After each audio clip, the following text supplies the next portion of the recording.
দ্বাদশ জাতীয় সংসদ নির্বাচনে মনোনয়নপত্রের সঙ্গে সিলেটের ৬টি আসনে হলফনামা জমা দিয়েছেন প্রার্থীরা।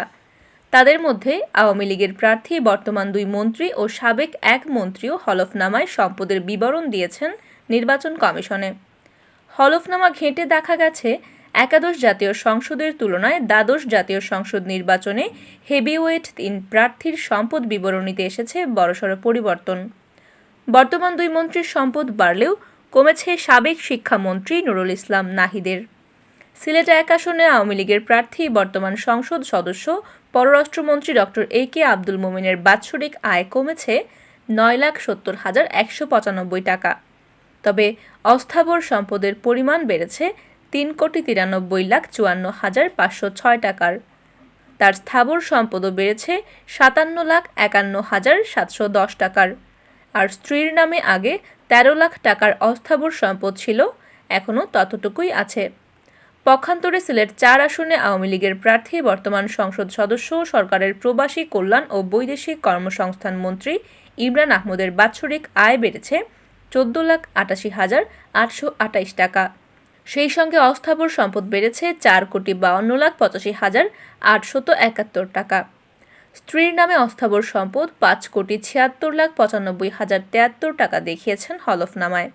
একাদশ সংসদ নির্বাচনকালীন হলফনামায় স্ত্রীর নামে স্থাবর অস্থাবর সম্পদের পরিমাণ ছিল ২,৭৪,৩৭,৩৬৪ টাকা। সে হিসেবে মন্ত্রীর স্ত্রীর সম্পদ বেড়েছে ৩,০৩,৫৭,৭০৯ টাকা। সিলেট ১ আসনে স্নাতকোত্তর ডিগ্রিধারী ডক্টর এ.কে আব্দুল মোমেন হলফনামায় পেশ হিসেবে দেখিয়েছেন রাজনীতি ও অন্যান্য। আয়ের উৎস বাড়ি, অ্যাপার্টমেন্ট, দোকান বা অন্যান্য ভাড়া বাবদ ৩,৯৮,৪২৪ টাকা দেখিয়েছেন। পেশা থেকে বছরে আয় ১২,৬০,০০০ টাকা। ব্যাংকের মুনাফা বাবদ ৯,৬০,৫৫২ টাকা আয়। অস্থাবর সম্পদের মধ্যে রয়েছে নগদ ৩৪,২৩,২৪১ টাকা, আর্থিক প্রতিষ্ঠানে নিজ নামে জমা ৩,৯৬,১০,৬৯৫ টাকা, শেয়ার ৮ লাখ টাকার, সঞ্চয়পত্রে বিনিয়োগ ১০ লাখ টাকা, যানবাহনে দেখিয়েছেন ২০ লাখ টাকার, স্বর্ণালঙ্কার স্ত্রীর নামে ৫ লাখ টাকা, ইলেকট্রনিক সামগ্রী ৫ লাখ, স্ত্রীর নামে আসবাবপত্র ৩ লাখ টাকার এবং নিজ নামে অন্যান্য আয় ৫,৭৭,০৯১ টাকা দেখিয়েছেন।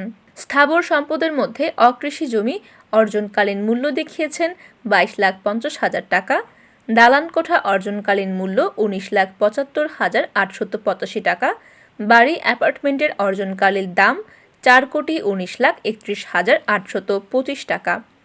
ব্যাংকে দায় দেনা ও মামলা নেই তার।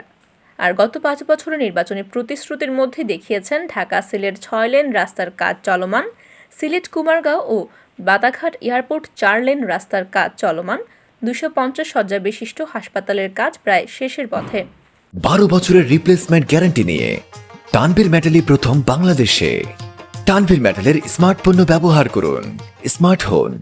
সিলেট ৪ আসনে আওয়ামী লীগের প্রার্থী প্রবাসী কল্যাণ ও বৈদেশিক কর্মসংস্থান মন্ত্রী ইমরান আহমদের যোগ্যতা বিএ অনার্স, পেশায় চা ব্যবসায়ী ও পরামর্শক। হলফনামায় বছরে আয় দেখিয়েছেন ৬,৬৩,৩৮০ টাকা। শেয়ার সঞ্চয়পত্রে আমানত ৩,৩১,২০০ টাকা, চাকরি থেকে আয় ৩২,৮৪,১৯৬ টাকা, ব্যাংক সুদ থেকে প্রাপ্ত ১,৬১,৪৭৫ টাকা। অস্থাবর সম্পদের মধ্যে রয়েছে নগদ ৩১,৫৫,০১৯ টাকা, আর্থিক প্রতিষ্ঠানে জমার পরিমাণ ১,৫৭,৫৭,৪০৭ টাকা, স্ত্রীর নামে আর্থিক প্রতিষ্ঠানে জমা ৩,৫৭,৮৩,০০৯ টাকা, ২,৬২,০০০ ও ৭ লাখ টাকা শেয়ারে বিনিয়োগ আছে। যানবাহন আছে ৪৭,৭০,৫৩৫ টাকা মূল্যের প্রাডো জিপ নিজ নামে, স্ত্রীর নামে আছে ২টি গাড়ি ১৬,২২,০০০ ও ২৬,১৫,০০০ টাকা মূল্যের। স্বর্ণালঙ্কার আছে স্ত্রীর নামে ৫০,০০০ টাকার, ইলেকট্রনিক সামগ্রী ও আসবাবপত্র নিজ নামে ৯০,০০০ টাকার এবং অন্যান্য ব্যবসায় বিনিয়োগ ১,২৯,২৫৮ টাকা।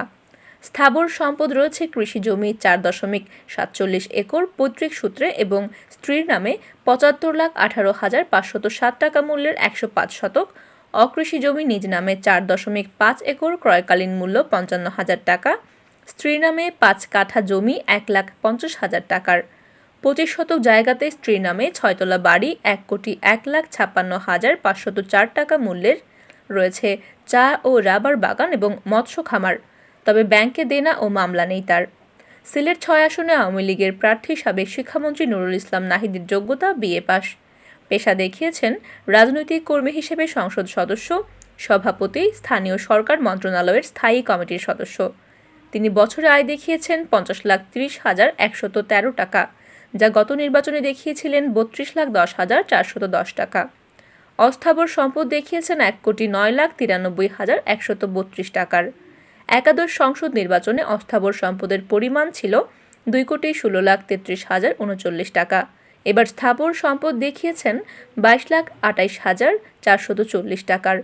গত নির্বাচনে স্থাবর সম্পদ দেখান ৬৬,৪৮,৪৪০ টাকার।